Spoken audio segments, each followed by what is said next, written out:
안녕하세요. 이재현 원장입니다. 자, 이번 시간에는 2018년도 서울시 9급 전기 기기 문제를 풀어보도록 하겠습니다. 자, 1번 문제 보시게 되면 자극수 8, 전체 도체수 200, 극당 자속이 0.01 웨버, 1200rpm으로 회전하는 단중 팝권 직류 타야저 발전기에 기계적 출력이 0.8kW일 때 전동기 토크의 값은 얼마인가? 라는 문제입니다.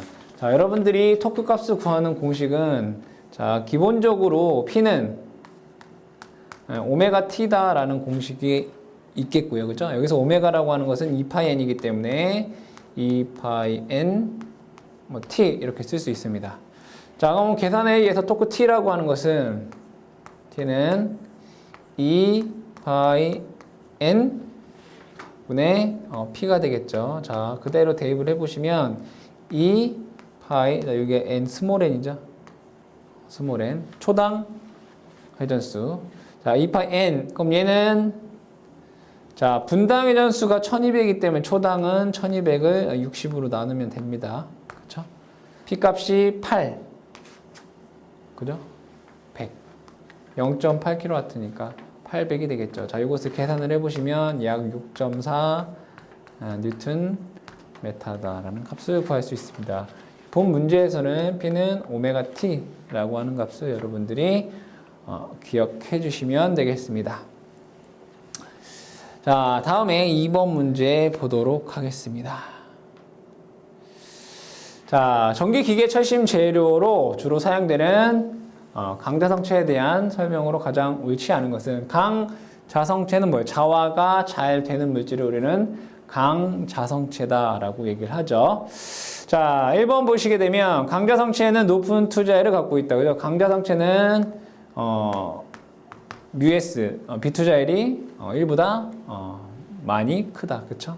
두 번째, 강자성체 내부에 발생하는 자개 밀도는 포화 현상을 갖고 있다. 그죠? 우리가 자성체에서는 자기 포화라는 게 존재하죠. 히스테리 곡선을 보더라도 우리가 이렇게 된다라는 것을 알 수 있죠. 즉, 자개를 아무리 증가하더라도 자속 밀도가 한계점에 도달한다. 그죠? 자기 포화가 발생한다. 맞는 내용입니다. 자, 세 번째, 자성체에 가해지는 외부 자속의 변화에 따라 자화 곡선이 달라지는 히스테리시스 현상이 존재한다. 히스테리시스 곡선에 대한 내용으로 맞는 내용입니다. 자, 강자성체는 일반적으로 잔류자속과 보자력이 크다. 그러니까 잔류자속과 보자력이 큰 물질은 우리 뭡니까? 영구자석이죠. 그렇잖아요. 전자석은 잔류자석 밀도는 크고 보자력은 작습니다. 그죠? 영구자석이 큰 경자성체를 사용한다. 이 경자성체라 우리 영구자석을 의미합니다. 영구자석. 근데 강자성체는 아시다시피 자화를 했다가, 그죠? 자화를 다시 안 했다가 하는 그러한 물질을 사용해야 되기 때문에 강자성체는 잔류자석과 보자력이 큰 경자성체를 사용하지 않고 뭐 철이라든가, 그죠? 이런 것들을 사용을 한다. 그래서 4번이 잘못됐다. 그러니까 경자성체는 여러분들이 그냥 영구자석이다라고 생각을 하시면 됩니다. 즉, 강자성체는 영구자석은 아니죠. 그죠? 영구자석은 아니다. 4번이 잘못됐다라는 것을 알 수 있습니다. 자, 3번 문제 보도록 하겠습니다. 자, 동기전동기 기동 방법으로 가장 옳지 않은 것은, 자, 보시게 되면 주파수 원동기를 이용한 제동건선을 이용한 기동법이 있고 저항제어를 이용한 기동법이 있다. 자, 주파수를 이용한 기동법에서는 얘는 저주파수, 그 다음에 저전압으로 기동을 하고 어떤 일정 속도가 되면 정상적인 주파수와 정상적인 전압을 가해서 기동하는 방법으로 이제 주파수 제어를 이용한 기동법이 있습니다. 자, 원동기를 이용한 기동법은, 자, 동기전동기 같은 경우에는 기동 토크가 0이기 때문에 먼저 시동을 걸어주는 거죠. 그죠? 즉, 우리가 원동기를 이용하거나 또는 극수가 2극 작은 유도전동기로 우리가 기동하는 방법이 있겠죠. 그죠? 자, 그 다음에 제동권선을 이용한, 이 제동권선을 다른 말로 우리가 기동권선이라고 하죠. 기동기법. 그죠? 3번도 맞는 내용이 되겠습니다. 4번에 저항을 이용한 기동법은 이런 방법은 없습니다. 저항을 이동한 기동법에는 뭐가 있어요? 권선형 유도전동기에서 그렇죠? 권선형 유도전동기에서 저항을 이용한 기동법이 있죠.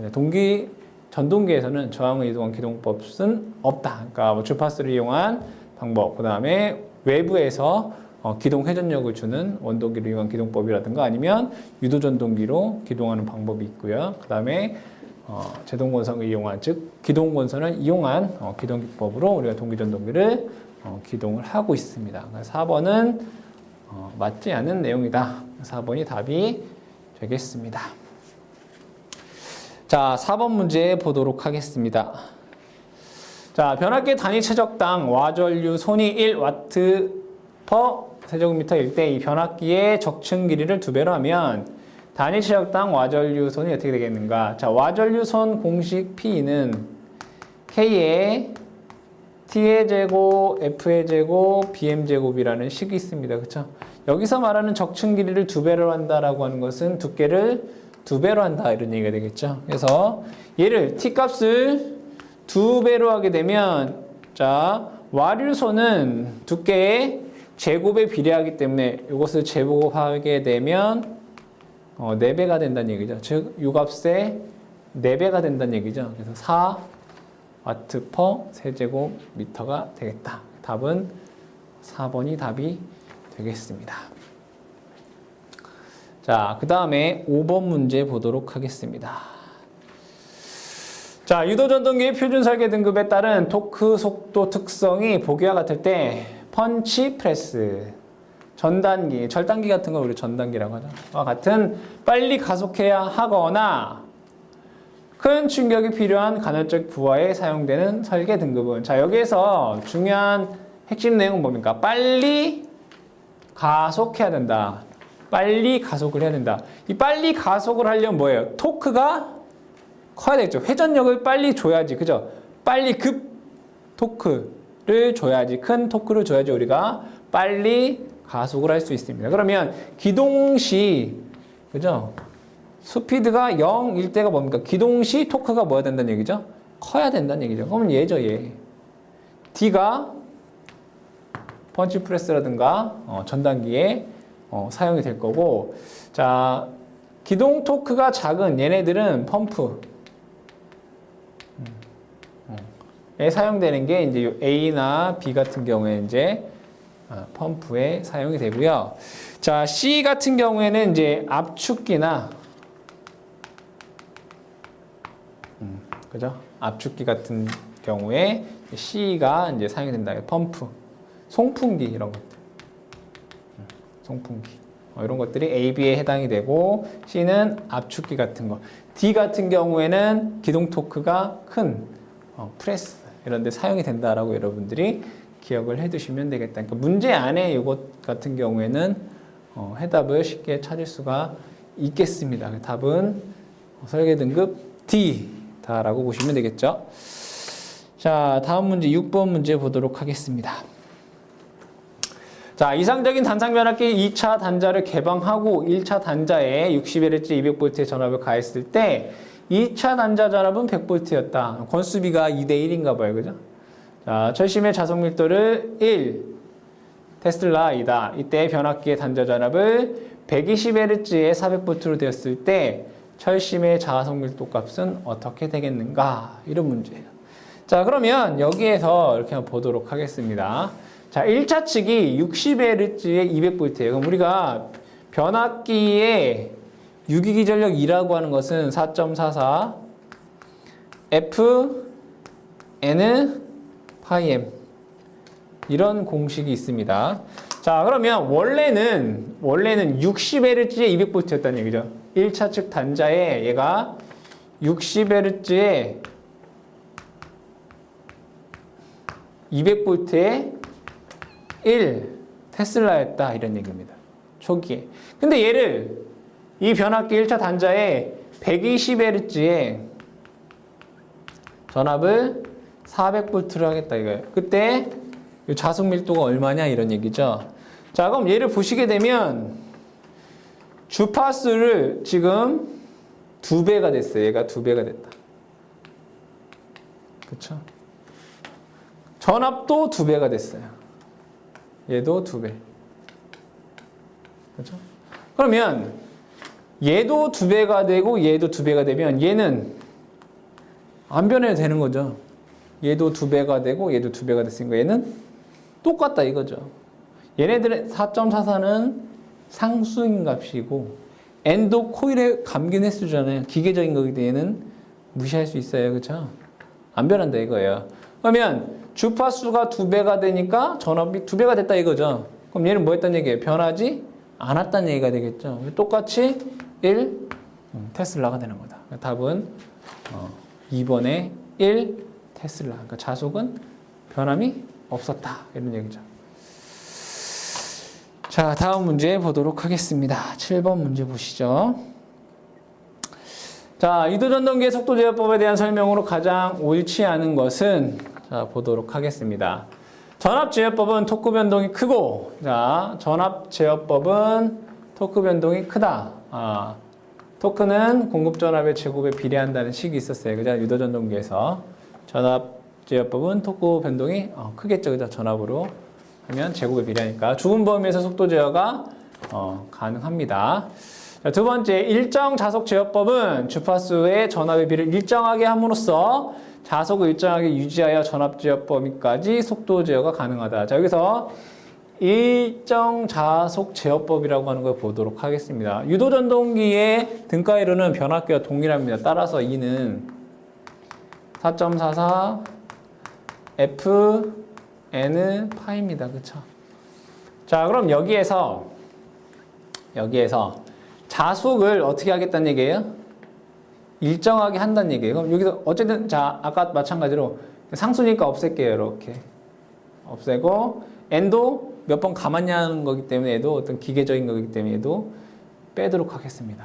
그럼 여기서 얘를 보시게 되면 자, 얘를 파이에 관해서 파이는 f분의 2 이렇게 되는 거예요. 그렇죠? 자, 그러면 일정 자속 제어법, 얘가 일정한다는 얘기는 주파수를 증가하게 되면 전압도 증가시켜야 된다 이런 얘기죠. 그러니까 주파수와 전압의 비를 일정하게 함으로써, 그러니까 F분의 1을 일정하게 함으로써 자속을 일정하게 유지하여, 그죠? 전압 제한 범위까지. 그러니까 얘를 올리면 얘도 똑같이 그 범위만큼 올려야 된다는 얘기죠. 속도 제어가 가능하다. 어쨌든 얘가 일정한 자속에, 그죠? 자속에 의해서. 자, 우리가 주파수를 변화시키면 이런 게 있죠. 속도 n이라고 하는 것은 1-s의 p분의 120f예요. 그렇죠?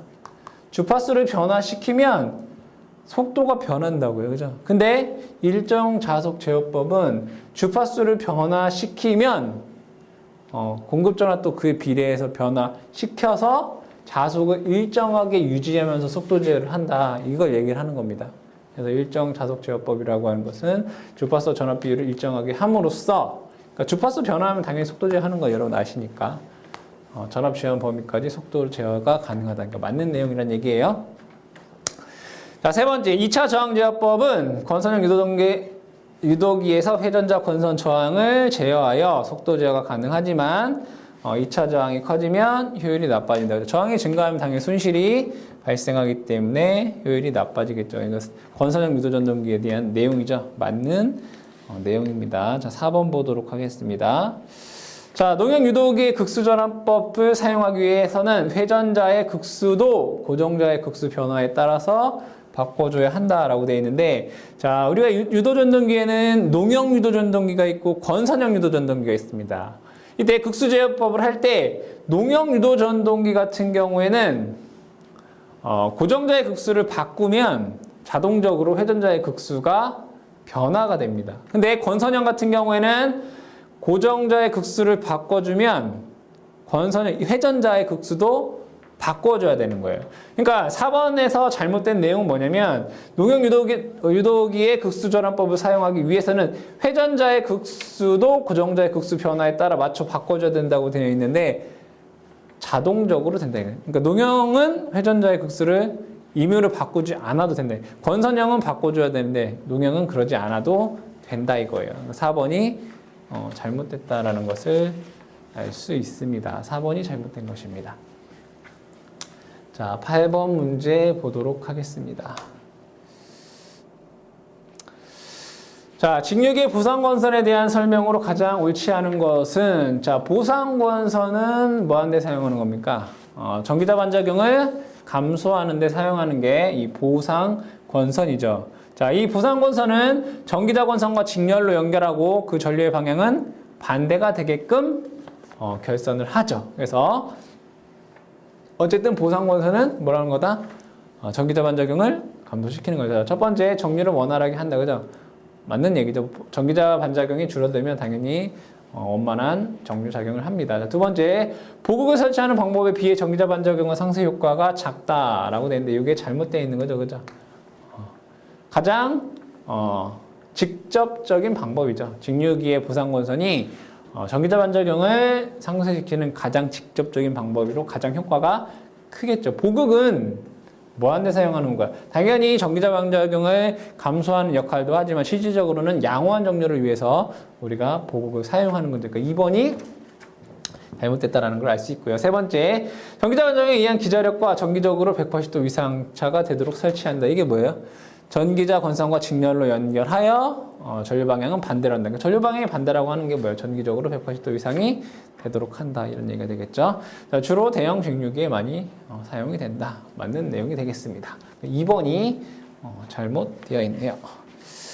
자, 9번 문제 보도록 하겠습니다. 자, 전기기기에 대한 설명으로 가장 옳지 않은 것은, 전기기기라고 하는 것은 여러분들이 전기기기에서 우리가 무엇에 대해서 배웁니까? 바로 동기기, 직류기, 변압기, 정류기 뭐 이런 것들에 대해서 배우는 거죠. 뭐 유도전동기. 즉 전기기기에서는 즉 전기에너지를 전기에너지로 상호병하는, 이거 뭐예요? 변압기에 대한 내용이 되겠죠. 및 전기에너지를 기계에너지, 그러니까 전기에너지를 기계에너지로 만드는 것은 전동기가 되겠죠. 그죠? 상호변을 하는 기기를 지칭한다. 맞는 내용입니다. 두 번째, 전기기기의 에너지 변화는 전개 또는 자개를 이용하며, 이게 잘못됐죠. 그죠?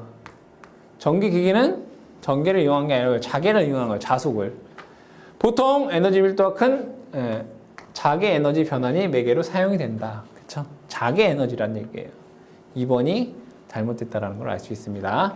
자, 일반적인 전기기기의 전자계는 시변계이며, 그러니까 시간에 따라 변하는 필드라는 얘기고, 전자계의 지배적 방식으로는 이제 맥스웰 방정식이 적용이 된다. 자기가 공부하셨으면 아시겠죠? 맥스웰 방정식 네 가지가 있겠죠, 그렇죠? 자, 네 번째, 전기기기에 발생되는 유도 전력은 플레밍의 오른손 법칙을 이용하여 구할 수 있다. 그래서 플레밍의 오른손 법칙. 잘못된 것은 2번이 되겠죠. 전기기기는 전기가 아니라 자개를 이용한 기기가 되겠습니다. 10번 문제 보도록 하겠습니다.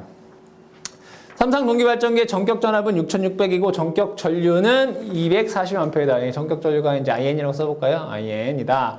이 발전기의 계좌 전류가 100A일 때 무부하 단자 전압은 6600이고, 즉 무부하 시 단자 전압, 즉 개방 시 단자 전압이 6600일 때 계좌 전류가 100A라는 얘기잖아요. 그러니까 얘를 IFS라고 해요. 즉 뭐예요? 무부하 단자 전압 6600을 만들 때 필요한 계좌 전류가 100A이다. 이런 얘기예요. 자, 이거 삼상 단락 전류가 300A다. IS가 300이다. 이때 전격 전류와 같은 단락 전류를 흘리는데 필요한 계좌 전류는 얼마인가? 이건 뭐예요? 단락비에 대한 내용이죠. 단락비. K에 대한 내용입니다. 단락비 K는 전격 전류분의 단락 전류의 비를 우리가 단락비다라고 하고요. 또는 계좌 전류에서는 삼상 단락 전류를 흘리기 위한 계좌 전류 IFS라 분의 무부하 단자 전압을 만들기 위한 계좌 전류 IF0의 값과 같습니다. 이게 단락비에 대한 공식입니다. 그렇죠? 문제에서 얘는 이것이 전격 전압은 240이고 단락 전류가 300이다 이거예요. 그때 내가 IFS는 모른다. 그렇죠? 근데 얘는 100이다. 이걸 풀어라. 이런 얘기잖아요. IFS 값을 구하여라. 이런 얘기잖아요. 그렇죠? 계산해 보면 얘는 3으로 나누면 되나요? 이거 3으로 나누면 여긴 100이고 8에 24, 이거 80이잖아요. 그죠? 그럼 180, 80A라는 얘기다. 그죠? 80A. 답은 3번에 80A가 됩니다. 그쵸? 80A. 자, 다음 11번 문제 보도록 하겠습니다. 자, 사극3상인 원통형 회전자 동기발전기가 있다. Y계선 60Hz의 공급 4cm이고 계좌권선이 60. 권선계수가 1, 계좌전류가 400A일 때 극당 공급 자속 밀도 기본파의 최대값을 구하여라. 이런 문제예요. 자, 그러면 여기에서 여러분들이 그림을 잠깐 그려보게 되면, 자, 우리가 동기발전기는 회전계좌형입니다. 자, 얘가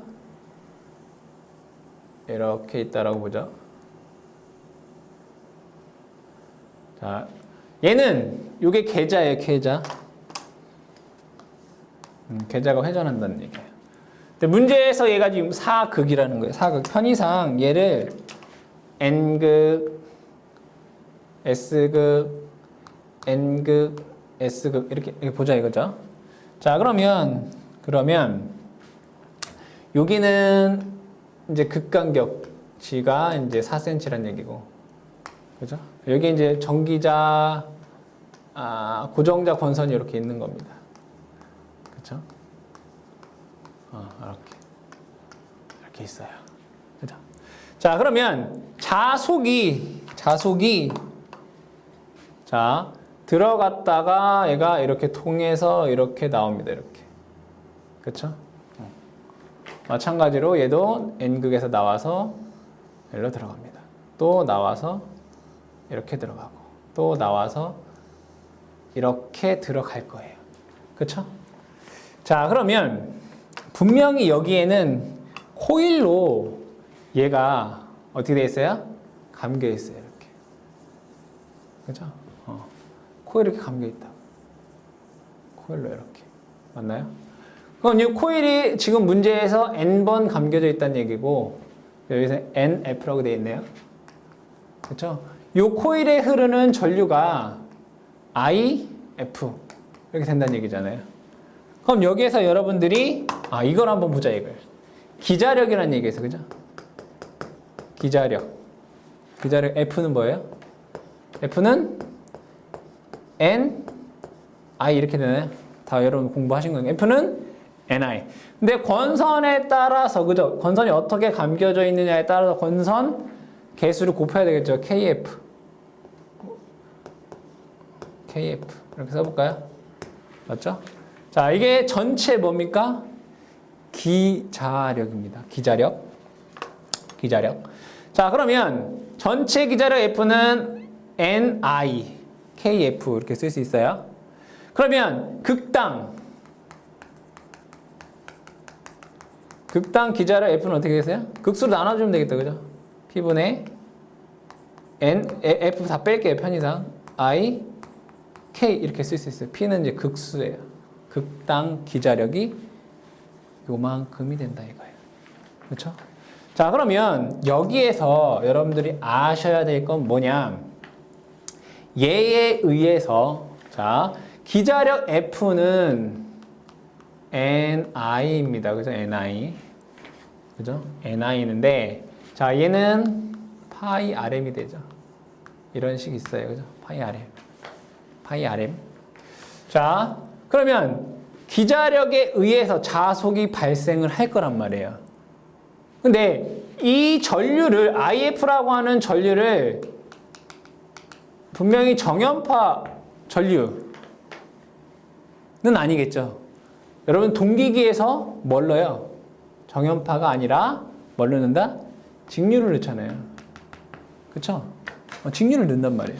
그러면 이러한 판을 넣는다는 얘기죠. 이렇게. 그죠? 이러한 판을. 그러면 여기에서 나오는 자속은 정연파가 아니란 얘기예요. 그렇잖아요. 정연파에 가까운 어떠한 파가 되겠죠. 어쨌든 간에 여기서 교류가 나오는 거니까. 자, 그러면 이 기자력이 정연파가 아니기 때문에 당연히 얘는 우리가 뭐라고 쓸 수 있어요? 비정연파라고 쓸 수 있어요. 그렇죠? 비정연파라고 얘기할 수 있다 이거예요. 그러면 여기에 나온 자석도 뭐예요? 비정연파라는 얘기예요. 그럼 비정연파에는 여러분들이 퓨리의 급수로 분리를 하면 기본파가 있고 고조파라는 게 있잖아요. 고조파라는 게 있어요. 이때 당연히 기본파가 고조파 비해서 무한히 크기 때문에 얘는 고조파분은 무시하자 이거예요. 기본파. 그러니까 퓨리의 급수로 얘를 분석을 했더니 얘가 이렇게 나오더라 이거예요. 파이분의 4 P N I K가 된다. 그러니까 이거는 원래 코사인 세타예요. 그러니까 얘가 회전하면서 여기 각 세타에 따라서 이 값이 바뀌잖아요. 그죠? 그래서 이거는 어쨌든 이거는 파형인 거고 최대값은 뭐예요? 파이분의 4 P N I K라는 값이 된다 이거예요. 뭐가? 극당 기자력이. 자, 그러면 여기에서 어쨌든 극당 기자력을 우리가 퓨리의 급수로 나눠서 제일 기본파만 냈을 때 파이분의 4 P분의 NIK가 된다는 얘기. 이건 여러분이 암기하셔야 되는 내용이에요. 자, 그럼 여기에서 F는 기자력은 NI, 얘는 파이 RMU라고 쓸 수 있다고요. 자, 그럼 보도록 하겠습니다. F는 파이는 자속 밀도 곱하기 면적 A가 되고요. 얘는 자로의 길이 R은 뮤 A분의 L이 됩니다. 그죠? 뮤 A분의 L이에요. 근데 자 보시면 여기는 A 이렇게 약분됩니다.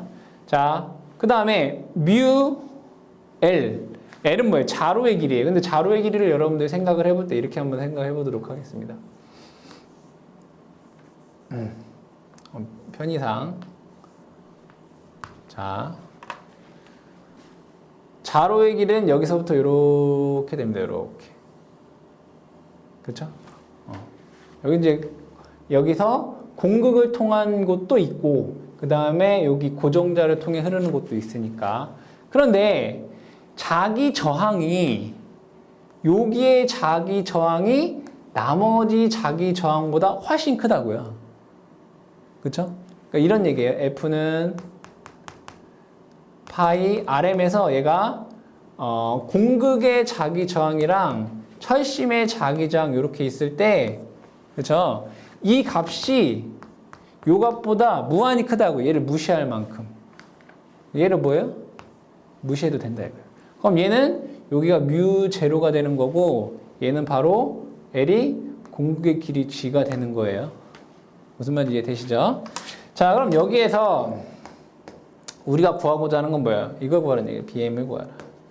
그렇죠? BM에 관해서 식을 쓰게 되면 파이 4의 극수 N, I, K의 G의 극간 길이, 극길이, 공극의 길이 뮤제로가 된다. 그렇죠? 이 식이 나오는 거예요. 자, 그러면 우리가 원하는 건 공식이 나왔으니까 그대로 이제 대입을 해보도록 하겠습니다. 파이 4 극수는 4극이라고 했고요. 자, 코일이 감긴 횟수가 60이고 그렇죠? 전류가 400A이고 권선계수가 1이고 극간격이 4cm니까 4 곱하기 10의 마이너스 2승이 됩니다. 그렇죠? 그 다음에 여기가 뮤제로가 돼요. 자, 그럼 계산을 해보게 되면 여기 4 약분되고요. 여기도 4, 여기 4 약분됩니다. 계산을 해보니까 파이분의 그렇죠? 뮤제로에 자, 6 곱하기 0이 하나, 둘, 셋, 넷, 5개네. 10에 5승 테슬라라는 값이 나옵니다. 답은 2번에서 여러분들이 답을 찾으실 수가 있고, 자, 이 문제와 관련돼서 여러분들이 실질적으로 유도 과정을 다 알 필요는 없어요. 그죠? 결과식만 알면 되는데 문제가 조금 어려운 문제인데 여러분들이 이런 문제도 있구나 라는 선에서 공식을 암기하시면 될 것 같습니다. 자, 그 다음에 12번 문제를 보도록 하겠습니다. 자, 일반 농형 전동기와 비교하여 보기와 같은 이중 농형 유도 전동기의 특징에 대한 설명으로 가장 옳지 않은 것은 이중 농형에 대해서 이제 얘기하라 이런 얘기인데, 자, 한번 보도록 하죠. 자, 이중 농형에서 보시게 되면 위에 도체가 있고 아래 도체가 있습니다. 이렇게. 얘는 아래 도체이고 여기 위에 도체 이렇게 있어요. 그죠? 이렇게. 자, 그러면 이중 농형을 보시게 되면, 자, 얘는 아래의 도체이고 얘는, 자, 전류가 흐르면 그 전류에 의해서 뭐가 생깁니까? 자속이 생기죠. 그러니까 자속에는 요 밑에 있는 전류에 의해서는 이렇게 생기고요. 그 위에 있는 전류에 의해서는 자속이 이렇게 생기고요. 그 위에 있는 전류에 의해서는 자속이 이렇게 생기고요. 그 위에 있는 전류는 자속은 이렇게 생겨요.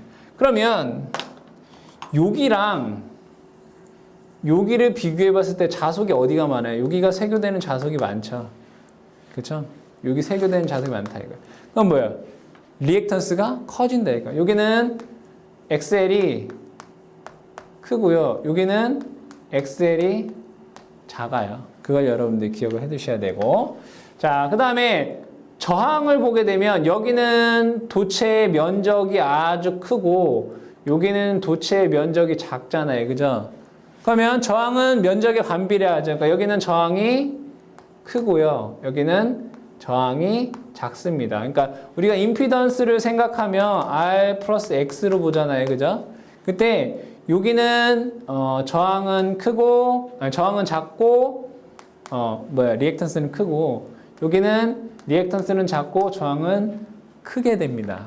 자, 그러면 얘가 정지 시에는 분명히 유도전동기에서 이 리액턴스는 주파수의 함수입니다. 따라서 슬립의 관계가 되어 있어요. X는 XS 이렇게 된다는 얘기예요. 슬립의 관계가 있다고요. 그러니까 정지 시에는 얘가 엄청 커요, 이게. 그래서 모든 전류는 기동시, 즉 여기를 통해 전류가 흐르게 됩니다.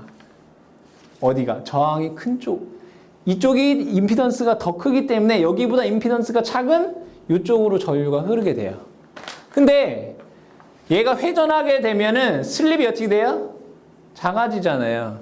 그럼 여기에 임피던스가 작아지는 거예요.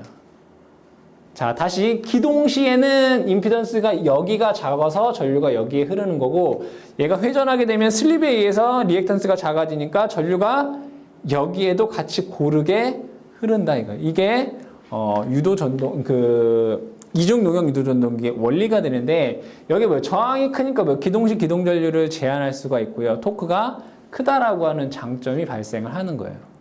그럼 이 내용을 여러분 기반으로 얘기를 해보면, 자, 위쪽 도체는 아래쪽 도체에 비해서 높은 저항을 갖는다. 맞는 거죠? 여기에 저항이 크다 이거예요. 맞는 얘기예요. 두 번째, 위쪽 도체는 아래쪽 도체에 비해 인덕턴스가 작다. 인덕턴스 작다고요. 그죠? 누설 인덕턴스가 작다. 맞는 얘기예요. 위쪽 도체에 대한 내용이에요. 그죠? 저항은 크고 리액턴스는 작다. 그죠? 맞는 얘기예요. 세 번째, 저슬립 운전 영역에서는 그러니까 슬립이 작다는 얘기죠. 슬립이 작다는 얘기는 고속 운전, 즉 동기속도에서 영역에서는 2차 측 임피던스의 저항이 차지하는 비중이 작아지게 된다라고 되어 있어요. 자, 이거 보게 되면 저슬립 영역에서는 2차 측 임피던스에서, 그죠? 이게 뭐예요? 고속에서는 여기의 임피던스는 감소한다고. 왜? 얘가 감소하니까. 그죠? 그래서 저항이 차지하는 비중이 작아지게 된다. 이게 맞는 얘기인가요? 자, 다시 한번. 자, 저항이 차지하는 비중이 작아지게 되는 게 아니라 이 부분 이렇게 받게 돼요. 누설 리액턴스에 차지하는 비중이 작아지게 된다. 그러니까 이게 뭐예요? 여기의 임피던스는 R 플러스 X예요. 얘 R 값은 변해요, 안 변해요? 안 변한다. 얘 고정되어 있는 거잖아요. 얘 크기에 의해서 결정되는 거니까. 근데 고속이 되면 요 리액턴스가, 여기에 있는 리액턴스는 뭐예요? 작아진단 말이에요. 그래서 저슬립 고속 운적 영역에서는 2차 측 임피던스에서 여기에서 누설 리액턴스가 차지하는 비중이 작아지게 된다. 이렇게 되네요. 저항이 아니라 X가 작아지는 거예요. 3번이 잘못됐다라는 것을 알 수 있고요. 네 번째, 자 기동 시에는 2차 측 전류가 위축 도체에 집중적으로 흐른다. 아까 얘기한 거죠. 기동 시에는 전류가 위쪽 도체에 흐른다. 그래서 3번이 잘못됐다라는 것을 알 수 있습니다. 자, 다음 문제 보도록 하겠습니다. 13번 문제.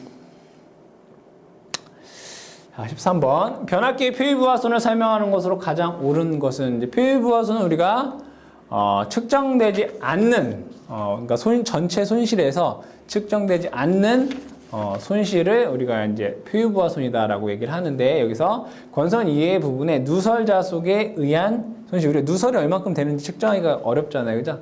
권선 이외에 누설 자속에 의한 손실, 그러니까 나머지 측정되는 손실을 다 뺀 나머지 손실을 우리가 표유부하손이다라고 얘기를 합니다. 3번이 답이 되겠습니다. 자, 14번 문제. 자, 선형 유도전동기에 대한 설명으로 가장 옳지 않은 것은 뭐냐? 여러분들이 선형 유도전동기가 뭔지를 먼저 알아야 되겠다, 그죠? 알아야 되겠다. 자, 먼저 유도전동기를 한번 보도록 하겠습니다. 유도전동기가 이렇게 있습니다. 자, 유도전동기가 이렇게 있으면, 자, 얘는 회전자. 자, 여기에 이제 고정자 권선이 이렇게 있는 거죠. 이렇게. 얘가 이제 고정자. 이게 여러분들이 알고 계시는 유도 전동기예요. 근데 얘를 여기서부터 여기까지 딱 잘라요. 얘를 딱 잘라서 얘를 이렇게 펼친다 이거예요. 얘를 잘라서 얘를 쭉 엿가락 늘리듯이 쭉 펼쳐요. 그러면 얘는 고정자 권선은 이렇게 되고, 그죠? 고정자. 1차 측이라고 하죠, 편의상. 1차 측. 그러니까 얘는 고정자가 얘가 1차 측이잖아요. 그죠? 자, 얘 회전자가 얘가 이렇게 올라오는 거예요, 이렇게. 얘가 회전자. 그러니까 얘는 회전하는 게 아니니까 얘는 2차 측 이렇게 얘기해. 얘는 이제 2차 측. 자, 그러면 유도전동기를 먼저 보시게 되면 여기에 고정자의 3상 회전자계를 가하게 되면 얘가 그 회전자계를 따라서 회전하는 거잖아요. 그렇죠? 마찬가지로 이 선형 유도전동기 같은 경우에는 이 1차 측에 이러한 3상 자계를 가하게 되면 얘가 오른쪽에서 왼쪽에서 오른쪽으로 자계가 이동하게 되면 얘도 따라서 이렇게 이동하게 되는 게 얘가 선형 유도전동기. 얘는 선형 운동을 하는 거예요. 그러니까 얘는 어디에서 해요? 벨트 이런 데 사용하겠죠. 그죠? 전차, 열차, 아니면 뭐 벨트 이런 데 이제 사용이 되는데, 이걸 우리가 이제 선형 유도전동기에 대한 내용인데, 원리는 똑같은 거죠. 유도전동기는 회전자계를 만들어서 회전자가 그걸 따라서 회전하는 거고, 선형 유도전동기는 얘가 자계를 왼쪽에서 오른쪽으로 이동하게 되면 얘도 마찬가지로 왼쪽에서 오른쪽으로 이동하는 그러한 원리다. 자, 그러면 14번 문제에서 자, 옳지 않은 것, 선형 유도전동기에 대한 옳지 않은 것을 보게 되면, 자, 속도가 낮을수록 단부 효과가 증가한다. 이렇게 돼 있어요. 단부 효과가 증가한다. 여기서 먼저 여러분들 뭘 알아야 되냐? 단부 효과라는 거예요. 단부 효과라고 하는 것은 여기는 전류가 시작되는 곳이고 여기는 끝나는 곳이잖아요. 그죠? 끝나는 곳. 그럼 여기엔 또 자계가 있을 거고, 여기도 중간에도 자계가 있을 거고, 요 끝에도 자계가 있을 거예요. 그죠? 그러면 당연히 그냥 상식적으로 봤을 때 여기에 자계랑 여기에 자속 밀도랑 다르겠죠, 그죠? 어디가 더 많았겠어요? 여기에 자속 밀도가 여기에 자속 밀도보다 더 높아요. 이걸 우리가 뭐라 하냐, 단부 효과라고 얘기를 하는데, 고속일 때 그 담부 효과는 더 커지게 되어 있어요. 고속에서. 다시 담부 효과라고 하는 것은 요 끝단의 자속 밀도와 요 중간의 자속 밀도의 크기가 다르더라 이거예요. 여기가 더 크더라 이거죠. 그때 고속에서 그 담부 효과는 더 크더라 이게. 그죠? 자, 1번 보시게 되면 속도가 낮을수록 담부 효과가 증가한다라고 되어 있는데 우선 1번이 잘못되어 있어요. 속도가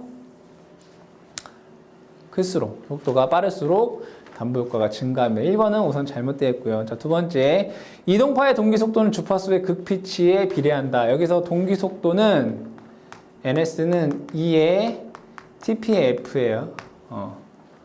자, 단위 미터/세크고, 자, 이 동기 속도는 이동파의 동기 속도, 요 속도를 얘기하는 거예요. 동기 속도는 극피치와 주파수의 곱에 비례합니다. 그래서 주파수와 극피치에 비례한다. 이 TP 여기는 극피치예요.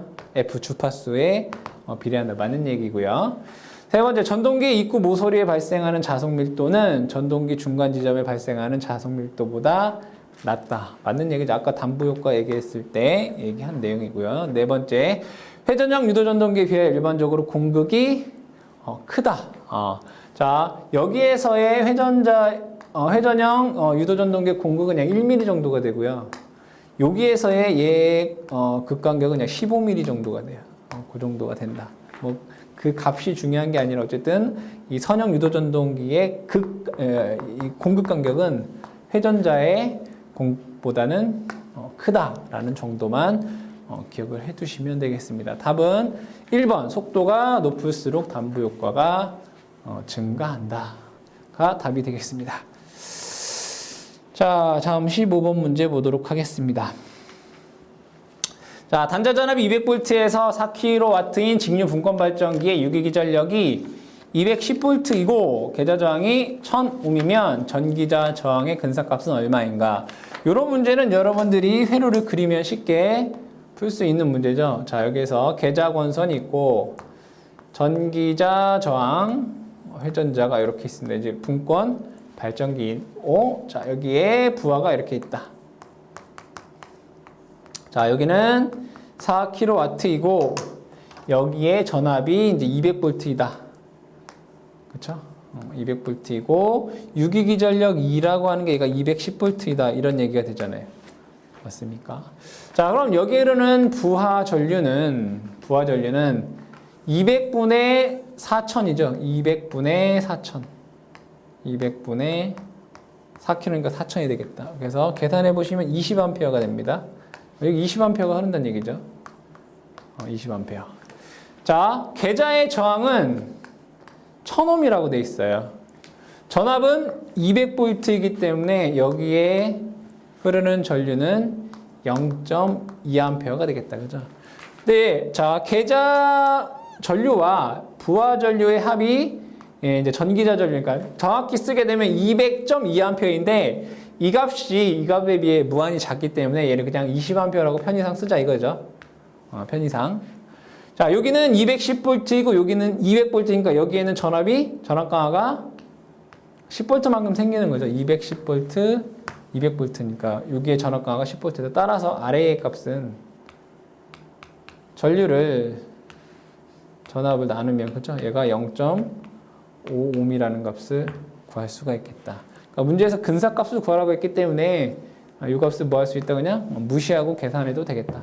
0.5ohm이 답이 되겠습니다. 답은 2번이 되겠네요. 자, 16번 문제 보도록 하겠습니다. 16번. 자, 실제 변압기 등가회로에서 1차 측이 보기와 같을 때 등가회로의 회로상수 중 누설 자속에 의한 영향을 가장 많이 받는 것은 무엇인가? 라고 되어 있습니다.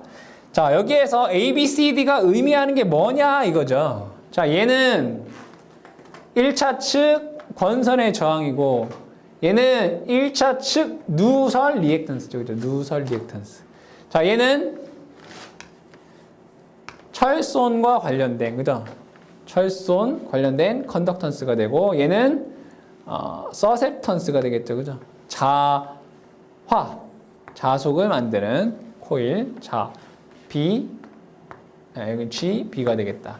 자, 그럼 문제에서 누설 자속에 의한 영향이 가장 많은 것은 당연히 누설 리액턴스가 누설 자속에 의한 영향이 가장 크겠죠. 답은 2번이 답이 되겠다. B가 되겠습니다.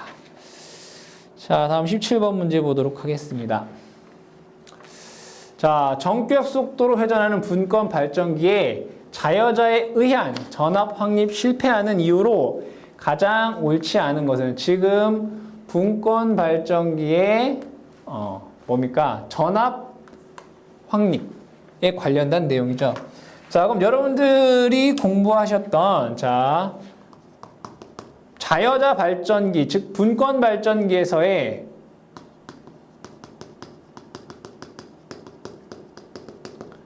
분권 발전기에서의 전압 확립 조건, 전압 확립 조건이라는 게 있죠, 그렇죠? 첫 번째가 잔류 자속이, 그죠? 잔류 자속이 존재해야 된다. 즉 계좌에 자여자는 다 똑같은 거예요. 잔류 자속이 존재해야 된다. 그렇죠? 두 번째, 역회전 운전 금지입니다. 역회전 운전 금지. 자, 이 역회전 운전 금지하는 이유가 뭐죠? 잔류 자속이 소멸되기 때문에, 그죠? 소멸되기 때문에. 세 번째, 계좌 저항이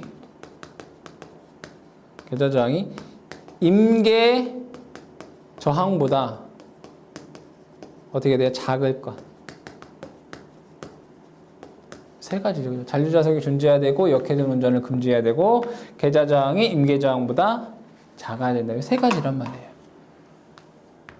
하나 보자 이거예요.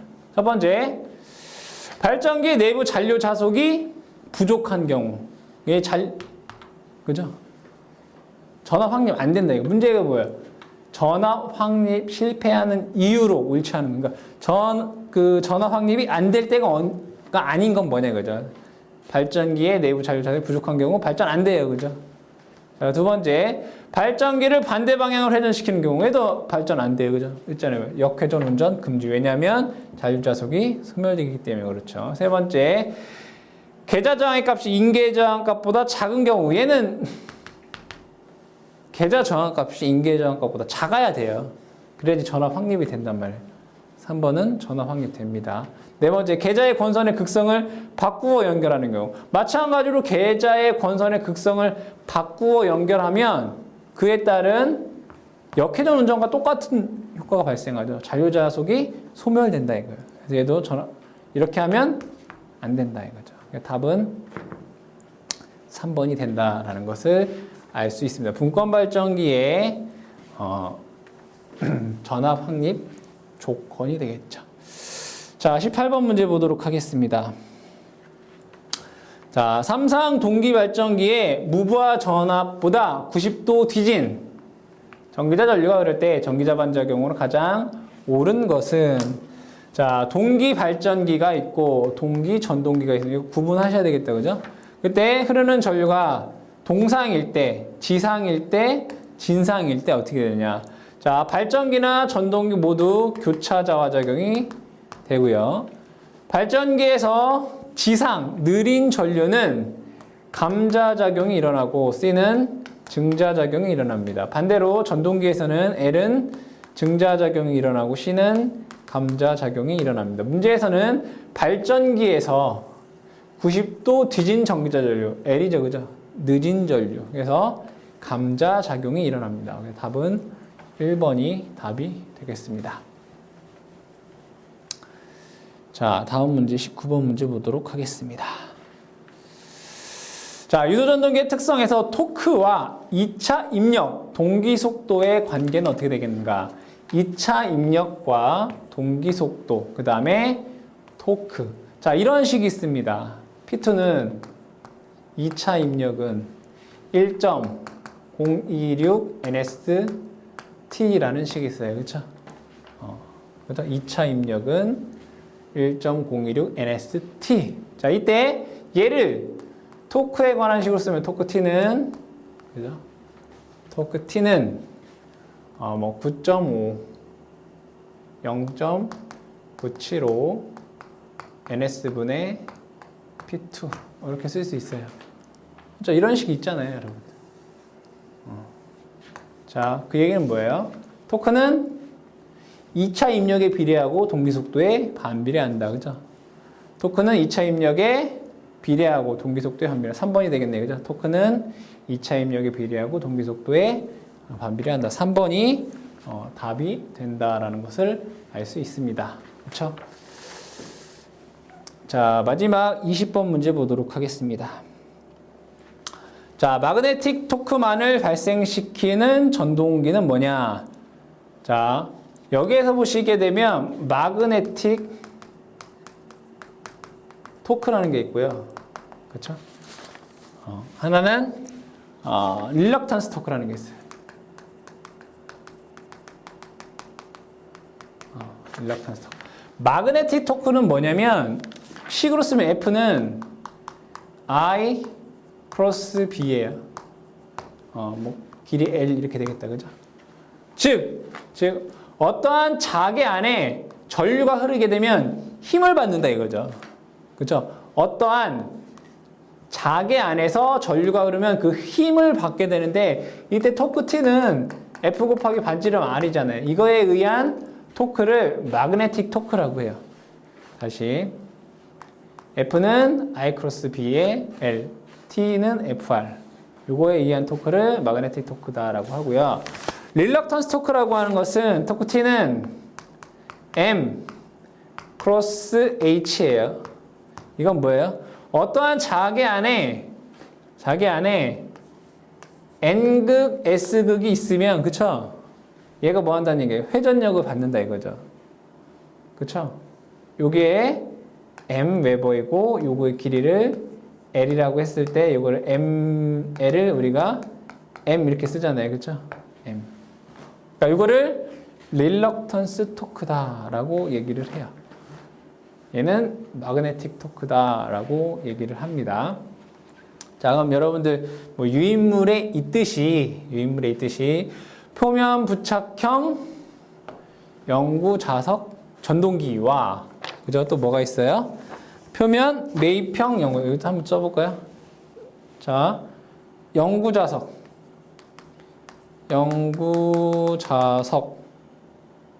그죠? 영구 자석 얘도 여기에 보면 표면 부착형 얘는 표면 매입형이 있고 하나는 매입형 영구자석 세 가지가 있고 표면 부착형, 표면 매입형, 매입형 영구자석이라는 게 있고 하나는 세 개는 릴럭턴스 영구자석형 릴럭턴스가 있고 여기에는 영구자석형 여기다 써볼까요? 영구자석형 릴럭턴스 그 다음에 스위치드 릴럭턴스 동기전동기 하나는 스위치드 릴럭턴스 자, 그럼 여기에서 보시게 되면 자, 표면 부착형이랑 표면 매입형은 얘는 마그네틱 토크를 이용하는 애고요.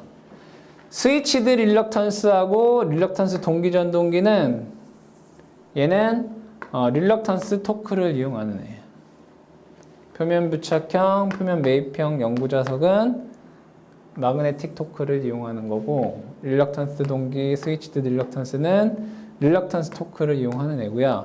매입형 영구자석이랑 그 다음에 영구자석 릴럭턴스 같은 경우에는 마그네틱 토크도 이용하고 릴럭턴스 토크도 이용한다 이거예요. 이건 여러분들이 뭐 암기하셔야 되는 내용이기 때문에 이건 답이 없어요. 그죠? 어쨌든 마그네틱 토크만 이용하는 거는 표면 부착형 영구자석 동기 전동기다. 자석형 전동기다.